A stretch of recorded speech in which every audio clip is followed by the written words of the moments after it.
تو میں اب چلتا جاؤں گا. فلما بلغا مجمع بینہما، جب یہ پہنچ گئے اس دونوں دریاؤں کے ملنے کی جگہ پر، نسیا حوتہما، یہ بتا دیا گیا تھا کہ ایک جو مچھلی ہے تل کر اس کو ساتھ لے لینا تاکہ تمہارے وہ غذا کا کام بھی دے گی، اور اسی کو نشانی بنانا تھا اللہ نے بتانے کے لیے کہ کس جگہ پر وہ اس شخص سے ملاقات ہوگی. جب وہ پہنچے ان دونوں کی مجمع کے مقام پر، نسیا حوتہما، تو انہوں بھول گئے اپنی اس مچھلی کو. فاتخذ سبیلہ فی البحر سربا، اور وہ مچھلی جو ہے وہ زندہ ہو کر، حالانکہ بھنی ہوئی تھی تلی ہوئی تھی، وہ زندہ ہو کر اور اس نے وہ سرنگ سی بنا کر اور سمندر میں چلی گئی. فلما جاوزا، اب یہ نقشہ جو ہے یہ ان کے جو ساتھی تھے یوشع ابن نون، انہوں نے دیکھا ہے اپنی نگاہ سے کہ یہ معاملہ ہوا ہے، لیکن یہ کہ اس کا تذکرہ کرنا حضرت موسیٰ علیہ السلام سے بھول گئے. فلما جاوزا، جب وہ وہاں سے آگے نکل گئے، قال لفتاہ آتنا غداءنا، انہوں نے اپنے اس نوجوان ساتھی سے کہا، خادم سے، کہ بھئی ہمارا وہ کھانا لے آؤ، ناشتہ لے آؤ. لقد لقینا من سفرنا ھذا نصبا، اب ہمیں اس سفر سے کوئی تکان طاری ہو گئی ہے، ایگزاسشن ہو رہی ہے. اور یہاں یہ نقطہ بیان کیا ہے مفسرین نے کہ چونکہ اس اصل مقام سے آگے نکل آئے تھے اس لیے اب تکان ہوئی ہے، ورنہ جو مقام تک پہنچنا تھا وہاں تک انہیں تکان کا کوئی احساس نہیں ہوا.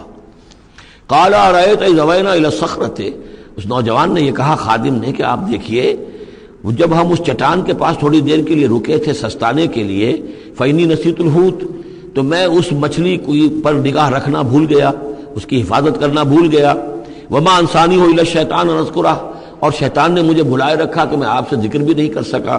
واتخذ سبیلہ فی البحر، وہ تو زندہ ہو کر اور اس نے اپنا راستہ بنایا اور سمندر میں اتر گئی یا دریا میں اتر گئی. عجبا، بہت عجیب یہ واقعہ تھا جو پیش آیا تھا. قال ذالک ما کنا نبغی، اب حضرت موسیٰ نے کہا اسی کے تو ہم تلاش میں تھے، یہی تو نشانی بتائی گئی تھی کہ یہاں پر، اب چلو واپس وہیں. فارتدا علی آثارہما قصصا، تو وہ اب لوٹے اپنے نقوش پا کو دیکھتے ہوئے، چونکہ وہیں پہنچنا ہے اب جہاں پر کہ وہ مچھلی جو ہے وہ زندہ ہو کر اور دریا میں اتر گئی تھی. فوجد عبدا من عبادنا، اب جو وہاں پہنچے تو پایا ہمارے بندوں میں سے ایک خاص بندے کو. آتیناہ رحمتا من عندنا، ہم نے اسے رحمت عطا کی تھی خاص اپنے پاس سے. وعلمناہ من لدنا علما، اور اسے علم سکھایا تھا خاص اپنے پاس سے. یہ علم لدنی ایک اصطلاح ہے جو یہیں سے لفظ اخذ کیا گیا ہے. ایک علم وہ ہے جو ہم سیکھتے ہیں، جو بھی پڑھتے ہیں سیکھتے ہیں، تفسیر پڑھی ہے، عربی پڑھی ہے، نحو پڑھی ہے، فقہ پڑھی ہے، یہ علم حاصل ہو رہا ہے، یا جیوگرافی پڑھی ہے، تاریخ پڑھی ہے. ایک وہ علم ہے جو اللہ کسی کے دل میں ڈال دیتا ہے بغیر کسی مادی طور پر دنیاوی اعتبار سے کسی تحصیل علم کی مشقت سے گزرے ہوئے. اس کو علم لدنی کہتے ہیں. لدن کہتے ہیں نزدیک، لدن اللہ، لدنی ہم نے اپنے پاس سے، اپنے خاص خزانہ فضل سے، خاص خزانہ فیض سے اسے علم عطا کیا تھا. ہم نے اسے رحمت بھی دی تھی. آتیناہ رحمۃ من عندنا وعلمناہ من لدنا علما. قال له موسیٰ، ان سے کہا موسیٰ نے، هل اتبعک، اگر آپ اجازت دیں تو میں کچھ عرصہ آپ کے ساتھ رہوں، علی ان تعلمنی مما علمت رشدا، لیکن اس لیے اس شرط کے ساتھ کہ آپ مجھے بھی سکھائیں کچھ جو آپ کو علم دیا گیا ہے اور جو بڑی سعادت مجھے اللہ نے بتایا ہے کہ آپ کو اللہ نے بڑا عقل، بڑی سمجھ بوجھ اور بڑی حکمت عطا کی ہے. قال انک لن تستطیع معی صبرا، انہوں نے کہا کہ دیکھو تم میرے ساتھ رہ کر صبر نہیں کر سکو گے. وکیف تصبر علی ما لم تحط بہ خبرا، اور کیسے صبر کرو گے اس چیز پر کہ جس کا کہ علم تمہارے پاس نہیں ہے، جس کا تم نے احاطہ نہیں کیا ہے. تمہیں تو بات بڑی غلط لگے گی، عجیب سی لگے گی. قال ستجدنی انشاءاللہ صابرا، حضرت موسیٰ نے کہا کہ نہیں، انشاءاللہ آپ مجھے صابر پائیں گے، میں صبر کروں گا. ولا اعصی لک امرا، اور میں آپ کی کسی حکم کی خلاف ورزی نہیں کروں گا. اب دیکھیے یہاں انشاءاللہ صبر کے ساتھ تو آ گیا، ولا عاصی لک امرا، آپ کے حکم کی خلاف ورزی نہیں کروں گا، یہاں انشاءاللہ نہیں آیا ہے اور اسی میں خلاف ورزی ہو گئی. یعنی یہ کہ انہوں نے جو حکم دیا تھا پھر اس کی وہ پابندی نہیں کر پائے. ولا تقولن لشیء انی فاعل ذلک غدا، اس کے ساتھ اس کو جوڑ لیجئے جو ہم پڑھا ہے اسی صورت میں. حضور سے کہا گیا تھا کبھی نہ یہ کہیے گا، یہاں بھی کہتے ہیں انشاءاللہ میں کوشش کروں گا، انشاءاللہ اللہ تعالیٰ کے فضل و کرم سے میں آپ کے حکم کی خلاف ورزی نہیں کروں گا. قال فإن اتبعتنی، اب یہ حکم ہے ان کا. انہوں نے کہا کہ اگر تم میرے ساتھ چلنا چاہتے ہو، رہنا چاہتے ہو، فلا تسألنی عن شیء، تو کسی چیز کے بارے میں مجھ سے خود مت پوچھنا، حتی احدث لک منہ ذکرا، یہاں تک کہ میں خود اس کے بارے میں کوئی تذکرہ کروں. بس دیکھتے جاؤ جو بھی میرے ساتھ ہو رہا ہے، دیکھتے رہو، آبزرو کرو، چپ رہو، خاموش رہو. میں جب مناسب سمجھوں گا جو اصل حکمت ہے ان چیزوں کی کہ جو تمہارے مشاہدے میں آئیں گی وہ میں تمہیں بتا دوں گا، لیکن تم مجھ سے سوال نہیں کرو گے. فانطلقا، اب وہ دونوں چلے، گویا کہ حضرت موسیٰ نے وہ بات مان لی. حتی اذا رکبا فی السفینۃ، یہاں تک کہ جب وہ دونوں سوار ہوئے کشتی میں، خرقہا، اب ان صاحب نے، یہ جو صاحب موسیٰ انہیں کہیں یا حضرت خضر کہیں، انہوں نے کشتی کا ایک تختہ اکھاڑ دیا. قال خرقتها لتغرق اهلها، اب حضرت موسیٰ علیہ السلام کہاں خاموش رہنے والے تھے؟ اتنا غلط کام کر رہے ہو تم، ساری کشتی کو ڈبونا چاہتے ہو؟ کیا تم نے توڑ ڈالا ہے، پھاڑ دیا ہے اس کشتی کو تاکہ غرق کر دو اس کے اندر جو سوار ہیں ان سب کو؟ لقد جئت شیئا امرا، یہ تو آپ نے ایک بہت غلط کام کیا، بہت بھاری ایک جرم ہے جو آپ سے سرزد ہوا ہے. قال الم اقل انک لن تستطیع معی صبرا، انہوں نے کہا کیا میں نے نہیں کہا تھا کہ تم میرے ساتھ صبر نہیں کر سکو گے؟ تو اصل بات سمجھ لیجئے وہ کیا ہے کہ دنیا میں جو ظاہر میں کوئی عمل ہو رہا ہوتا ہے ہم اس کو دیکھتے ہیں، اس کے پیچھے اللہ کی کیا مشیت کام کر رہی ہے وہ ہمیں نظر نہیں آتی. بظاہر کوئی شے ہمارے لیے بری ہے، اس کے پیچھے کوئی خیر آ رہا ہے، ہم اس بری چیز کو برا سمجھ کر اور وہ ہم جو ہے نالا و شیون کا معاملہ اختیار کر لیتے ہیں. عسیٰ ان تکرہوا شیئا وہو خیر لکم وعسیٰ ان تحبوا شیئا وہو شر لکم واللہ یعلم وانتم لا تعلمون. یہ ہے اصل میں وہ بات کہ جو سورہ بقرہ میں ہم نے پڑھی تھی. ہو سکتا ہے تم کسی چیز کو برا سمجھو جبکہ حقیقت میں وہ تمہارے لیے بہتر ہو، اور ہو سکتا ہے کہ تم کسی چیز کو اچھا سمجھو، حقیقت میں تمہارے لیے وہ مضر ہو. اللہ جانتا ہے، تم نہیں جانتے. تو تفویض الامر ہونا چاہیے اللہ کی طرف، اے اللہ جو تجھے میرے لیے پسند ہے. لیکن یہ جو بھی فرشتے کر رہے ہوتے ہیں، اور ظاہر بات ہے یہ بھی ہو سکتا ہے فرشتے ہوں یا اولیاء اللہ میں سے کسی کی روح ہے، تو جیسا کہ شاہ ولی اللہ کا قول میں نے آپ کو سنایا ہے کہ وہ بھی ملائکہ کے طبقہ اسفل میں شامل ہو جاتے ہیں اور وہی اللہ تعالیٰ کے احکام کی جو ہے تنفیذ کرتے ہیں. تو یہ شرعی احکام نہیں ہے، یہ تکوینی احکام ہے. کسی کا بچہ جو ہے چھت کے اوپر سے گرا مر گیا، اب وہ تو چیخ رہا ہے، ماں بھی چیخ رہی ہے، بہن بھائی بھی چیخ رہے ہیں. اب کیا پتا کہ یہ بچہ جو ہے اگر بڑا ہو جاتا تو یہ ماں باپ کے لیے سوہان روح ہوتا. اللہ نے ان کے لیے خیر کیا ہے کہ اس بچے کو اس وقت لے لیا ہے، لیکن انہیں تو پتا نہیں کہ آئندہ کیا ہونا تھا. تو ہم ظاہر کو دیکھ کر جو ہے گھبرا جاتے ہیں اور اس کو اپنے لیے برا سمجھ بیٹھتے ہیں، جبکہ اللہ تعالیٰ کی بیدک الخیر، اللہ کے ہاتھ میں خیر ہی خیر ہے. لیکن ہماری شارٹ سائٹڈنس ہے کہ جس کی وجہ سے ہم چیزوں کو کسی اور رنگ میں لے رہے ہیں. اس کے لیے یہ 3 واقعات ہیں کہ جو دکھائے گئے. قال لا تؤاخذنی بما نسیت ولا ترهقنی من امری عسرا، تو انہوں نے کہا، حضرت موسیٰ نے عرض کیا لا تؤاخذنی بما نسیت، مجھ سے مواخذہ نہ کیجئے اس پر کہ میں بھول گیا کہ میں نے آپ سے وعدہ کیا تھا کہ میں آپ سے کوئی سوال نہیں کروں گا. ولا ترهقنی من امری عسرا، اور نہ دباؤ ڈالیے مجھ پر میرے معاملے میں کچھ زیادہ سختی نہ کیجئے. ایسا نہ ہو کہ ایک ہی دفعہ کی میری غلطی کے اوپر کہتے ہیں جاؤ اب یہاں سے، بلکہ ذرا یہ نرمی کیجئے. فانطلقا، پھر چلے دونوں. حتی اذا لقیا غلاما قتلہ، جب ایک نوجوان سے ملاقات ہوئی اس نے قتل کر دیا اس کو، حضرت خضر نے. قال قتلت نفسا زکیۃ بغیر نفس، حضرت موسیٰ علیہ السلام پھر بولے یہ کیا کیا آپ نے؟ ایک بے گناہ جان کو آپ نے قتل کر دیا اس کے بغیر کہ اس نے کسی کا خون بہایا ہو. لقد جئت شیئا نکرا، یہ تو آپ نے بہت ہی نامعقول حرکت کی ہے. قال الم اقل انک لن تستطیع صبرا، نے بھی ذرا ڈانٹ کے انداز میں کہا الم اقل لک، کیا میں نے نہیں کہا تھا تم سے کہ تم میرے ساتھ صبر نہیں کر سکو گے؟ قال ان سالتک عن شیء بعدها فلا تصاحبنی، حضرت موسیٰ نے عرض کیا کہ اچھا ٹھیک ہے، اب اگر تیسری مرتبہ مجھ سے غلطی ہو جائے، دوسری مرتبہ اور مجھے معافی دے دیں، اگر اب میں اس کے بعد کوئی آپ سے سوال کروں تو پھر ٹھیک ہے، آپ مجھے اپنے ساتھ نہ رکھیے گا. فلا تصاحبنی، پھر یہ کہ میں اپنا راستہ لے لوں گا. قد بلغت من لدنی عذرا، میری جانب سے آپ نے جو ہے حجت قائم کر دی ہے اور آپ عذر جو ہے اب آپ کر سکتے ہیں کہ آپ مجھے اپنے ساتھ نہ رکھیں، یعنی خطا میری ہے. فانطلقا، پھر چلے. حتی اذا اتیا اہل قریۃ استطعما اہلہا، اور جب یہاں تک کہ وہ پہنچے ایک بستی والوں کے پاس، وہاں انہوں نے ان سے چاہا کہ وہ انہیں کھانا کھلائیں. مسافر جیسے ہوتے ہیں کہ بھائی ہم لوگ آئے ہیں، مسافر ہیں، آپ کی بستی میں آئے ہیں تو ہمیں کھانا کھلائیے. فابوا ان یضیفوہما، تو وہاں کی بستی والوں نے، وہ ایسے کچھ کٹھور اور شقی لوگ تھے، انکار کر دیا ان کی ضیافت سے، انہیں کچھ کھانے کو نہیں دیا. فوجدا فیہا جدارا، وہاں انہوں نے دیکھا ایک دیوار، یرید ان ینقضہ، کہ بالکل گرنے کو ہے، ٹوٹنے کو ہے، گرنے کو ہے. فاقامہ، تو وہ حضرت خضر نے اس کو سیدھا کر دیا، بنا دیا اور سیدھا کر دیا، مضبوط کر دیا. قال لو شئت لاتخذت علیہ اجرا، تو حضرت موسیٰ نے پھر کہا کہ اگر آپ چاہتے، یہ اتنے ناہنجار لوگ، انہوں نے مسافروں کو کھانا تک نہیں دیا اور آپ نے بغیر مزدوری لیے ہوئے ان کا کام کر دیا، یہ دیوار سیدھی کر دی. لو شئت لاتخذت علیہ اجرا، آپ اس پر اجرت طلب کرتے ان سے، اور یہ جو اجرت سے جو ہے بہرحال ہم جو ہے کچھ نہ کچھ کھاتے پیتے۔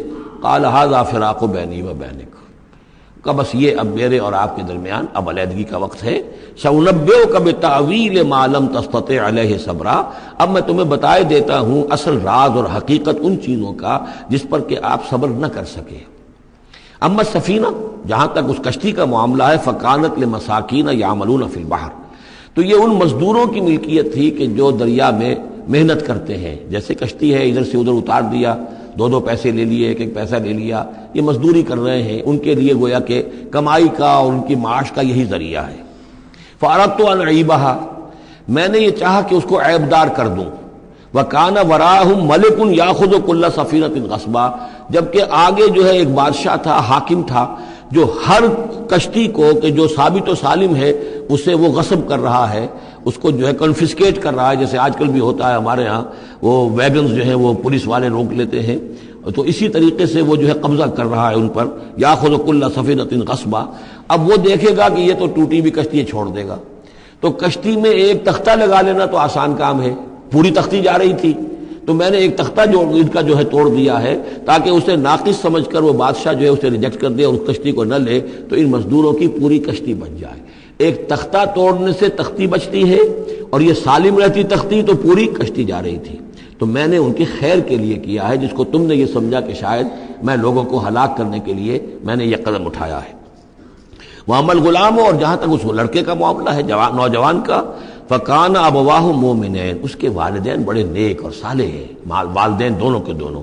فَخَشِينَا أَن يُرْهِقَهُمَا طُغْيَانًا وَكُفْرًا، اب ظاہر بات ہے کہ حضرت خضر کو معلوم ہوگا کہ اس کے جینز اچھے نہیں ہیں، بڑے شرارتی قسم کے جین اس کے اندر ہیں، اور یہ جب جوان ہوگا تو یہ آوارہ ہو کر اٹھے گا اور بہت سخت ہوگا اور اپنے والدین کے لیے سوہان روح بن جائے گا۔ یرہقہما طغیانا و کفرا، ناشکری اور زبردستی کر کے ان کو عاجز کرے گا، ستائے گا۔ فأردنا یبدلہما ربہما خیرا منہ زکاۃ واقرب رحما، تو ہم نے یہ چاہا کہ ان کا رب ان کے لیے بدل دے، اس سے بہتر اولاد اسے دے، بیٹا دے دے کہ جو اس کے لیے پاکیزگی میں بھی اور شفقت اور رحمت میں بھی اس سے بہتر ہو، جو ان کے لیے بڑھاپے میں سہارا بن سکے۔ تو ہم نے صرف یہ کیا ہے کہ یہ بچہ جو ہے وہ یہ ساری چیزیں جو اللہ کے حکم سے میں کر رہا ہوں، یہ گویا کہ تکوینی امور ہیں جو ہو رہے ہیں، یہ تشریعی امور نہیں ہے، تم شریعت کے حوالے سے دیکھ رہے ہو، اور میں یہ تکوینی معاملات کر رہا ہوں اللہ کے حکم کے مطابق۔ اور یہ در حقیقت رحمت ہے، جس کو کہ لوگوں نے یہ سمجھا ہوگا جن کا بچہ جو والدین کا فوت ہو گیا تو ان کے اوپر تو پہاڑ ٹوٹ پڑا ہوگا غم کا، لیکن اصل میں اللہ تعالیٰ نے یہ ان کے خیر کے لیے کیا۔ وَأَمَّا الْجِدَارُ، اور جہاں تک اس دیوار کا معاملہ ہے، فَكَانَ لِغُلَامَيْنِ يَتِيمَيْنِ فِي الْمَدِينَةِ، تو یہ دو غلام لڑکوں کی دیوار ہے جو شہر میں رہتے ہیں۔ وَكَانَ تَحْتَهُ كَنْزٌ لَهُمَا، اور اس دیوار کی جڑ میں ان کے لیے ایک دفینہ ہے۔ وَكَانَ أَبُوهُمَا صَالِحًا، اور ان کا باپ جو ہے وہ بہت نیک آدمی تھا، باپ نیک تھا، عین وہ جو سمجھئے کہ کسی جوانی میں یا کوئی وقت جو ہے وہ اس کی موت کا وقت آ گیا، بچے چھوٹے چھوٹے تھے، اس نے کچھ اپنی پونجی جو ہے گھر کے اندر ایک دیوار کی جڑ کے اندر بنیاد کے اندر دفن کر دی، یہ بڑے ہو جائیں بچے یہ نکال لیں۔ اب چونکہ وہ نیک تھا لہذا اللہ تعالیٰ کی طرف سے اس کا اہتمام ہو رہا ہے، دیوار اگر اس وقت گر گئی ہوتی تو یہ خزانہ ظاہر ہو جاتا، اور ابھی وہ بچے جو ہیں وہ چھوٹے ہیں، تو لہذا یہ لوگ جو ہیں بستی والے کتنے ناہنجار ہیں جنہوں نے ہمیں کھانے کو نہیں دیا ہے، وہ کیا یتیموں کے اس مال کا لحاظ کریں گے؟ وہ سارا کا سارا اس مال کو قبضہ کر لیں گے۔ تو میں نے وہ دیوار بنا دی ہے۔ کان ابوہما صالحا، ان کا باپ بہت نیک آدمی تھا۔ فاراد ربک یبلغا اشدہما، تو آپ کے رب کا یہ فیصلہ ہوا کہ یہ دونوں بچے جو ہیں اپنی پوری جوانی کو، پختگی کو، بلوغت کو پہنچ جائیں، ویستخرجا کنزہما، اور پھر وہ اپنا خزانہ نکال لیں۔ رحمتا من ربک، یہ تینوں امور آپ کے رب کی رحمت کا منظر ہے۔ بظاہر جو بھی نظر آ رہا ہے تو دنیا میں جو حالات و واقعات ہو رہے ہیں یہ حقیقت دنیا کے اعتبار سے ہم اس کے ظاہر کو دیکھتے ہیں، اور ظاہر کے حوالے سے ہی دل گرفتہ ہو گئے، رنجیدہ ہو گئے، نقصان ہو گیا، یہ ہو گیا، ہاں اے فلک پیر جواں تھا ابھی عارف، کیا تیرا بگڑتا جو نہ مرتا کوئی دن اور، مرثیوں پر مرثیے کہے جا رہے ہیں، یہ سب کچھ ہوتا ہے، لیکن یہ کہ یہ پتہ نہیں ہوتا کہ اللہ تعالیٰ کی طرف سے جو بھی ہے وہ خیر ہے، اسی میں بھلائی ہے۔ تو بندہ مومن کا کام کیا ہے؟ تفویض الامر الی اللہ، اپنے معاملات کو اللہ کے حوالے کر دے، راضی برضائے رب، جو اللہ کی طرف سے آیا کہ ہر چساقی ماریخت عین الطاف است، رحمت من ربک، یہ سب کچھ رحمت تھا، رحمت ہے آپ کے رب کی طرف سے، وما فعلتہ عن امری، یہ میں نے اپنے جی سے نہیں کیا ہے، میرا فیصلہ نہیں ہے۔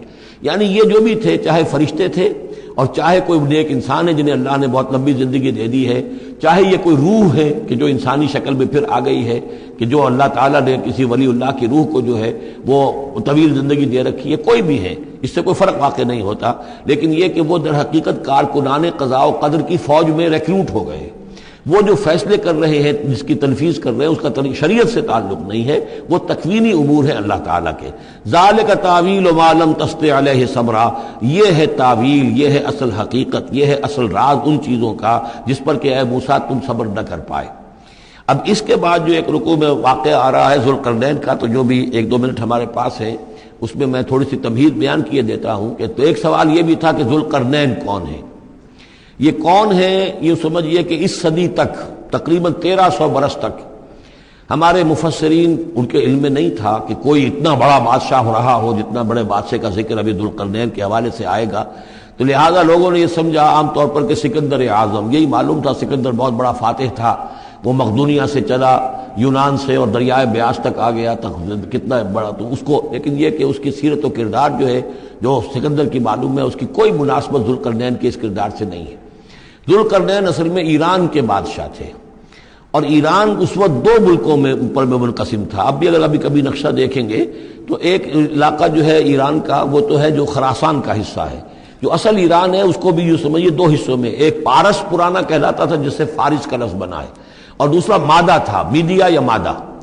تو یہ ایک شخص ایسے ابھرے کہ جنہوں نے ان دونوں کو ملا کر ایک حکومت بنایا، اور وہاں سے سلطنت ایران کا جو یوں سمجھیے کہ جو ان کا ایک سنہرا دور ہے، اور ان کی عظمت و سطوت جس کی کہ وہ بہت زیادہ جس پر فخر کرتے ہیں، اس لیے کہ ایرانی قوم بڑی نیشنلسٹ ہے، نسل پرست ہے، ان کے اندر اپنی تاریخ پر، اپنی روایات پر جو ہے وہ بہت ان کو فخر ہے۔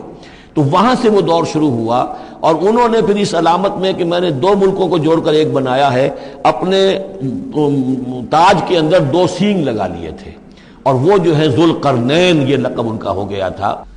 وَيَسْأَلُونَكَ عَنْ ذِي الْقَرْنَيْنِ قُلْ سَأَتْلُو عَلَيْكُمْ مِنْهُ ذِكْرًا، صدق اللہ العظیم۔ ذوالقرنین کے بارے میں آپ کو بتا چکا ہوں کہ ان کا نام تاریخ میں جو مشہور ہے وہ کیخسرو یا سائرس، اور انہی سے اصل میں ایران کی عظمت کے دور کا آغاز ہوا تھا۔ چنانچہ تقریباً میں سمجھتا ہوں کہ شاید 25-30 سال پہلے کی بات ہے، جب شہنشاہ ایران، اس وقت جب کہ ان کی بادشاہت جو ہے وہ بڑے عروج پر تھی، انہوں نے 2500 سالہ برسی منائی تھی انہی کیخسرو کی، سائرس کی۔ ان کی قبر جو ہے مقبرہ وہ دریافت ہو گیا تھا، اور وہاں پر ان کا ایک مجسمہ بھی دریافت ہوا تھا کھدائی پر، اس مجسمے میں وہ 2 لگے ہوئے تھے، سینگ بھی۔ اس موضوع پر سب سے پہلے مولانا ابوالکلام آزاد مرحوم نے، جو اپنی ترجمان القرآن کے نام سے انہوں نے مختصر ترجمہ اور تفسیر لکھی ہے، اس میں بڑے تفصیلی نوٹس لکھے ہیں۔ سب سے پہلے اہل علم کے حلقے میں ان کے بارے میں جو معلومات ہیں وہ ان کے ذریعے سے آئی ہیں، اب یہ تقریباً یونیورسلی ایکسیپٹڈ ہے۔ پھر سوال پیدا ہوتا ہے کہ ان سے کیا دلچسپی یہود کو تھی، تو وہ بھی سمجھ لیجئے کہ نبوکدنضر نے 587 قبل مسیح میں حملہ کیا تھا فلسطین پر، اور نبوکدنضر عراق کا بادشاہ تھا۔ اس مڈل ایسٹ کو ذہن میں رکھیے کہ میڈیٹرینین کے بالکل ساتھ ہے ملک شام، اور شام ہی کا ایک علاقہ فلسطین ہے۔ اس وقت جو ہے یہ فلسطین اور اسرائیل اور شرق اردن اور ویسٹ بینک اور لبنان، یہ سب مل کر جو ملک بنتے ہیں، در حقیقت یہ شام عرب ہے، یہ شام ہے۔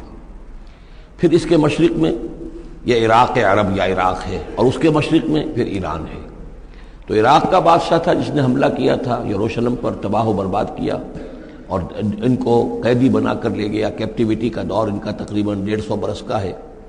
لیکن اس عرصے میں ایران میں یہ شخصیت ابھری کیخسرو کی یا سائرس کی۔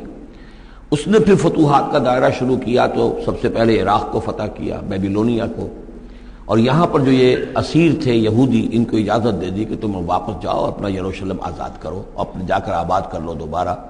تو گویا کہ یہ محسن ہیں ان کے، ذوالقرنین جو ہے ان کے محسن ہیں، جن کی وجہ سے کہ جن کے ذریعے سے اللہ تعالیٰ نے انہیں بیبیلونیا یعنی عراق کی کیپٹیوٹی جو ان کی اسارت کا دور تھا اس کو ختم کیا، آزادی ملی، اور پھر یہ واپس آئے۔ حضرت عزیر علیہ السلام کے ساتھ قافلہ آیا ہے، اور وہ تقریباً پھر انہوں نے آ کر یہاں اثر نو اس شہر کو بھی آباد کیا، اور ہیکل جو ہے حضرت سلیمان علیہ السلام کا بنایا ہوا جو وہ عبادت خانہ تھا اس کو دوبارہ تعمیر کیا۔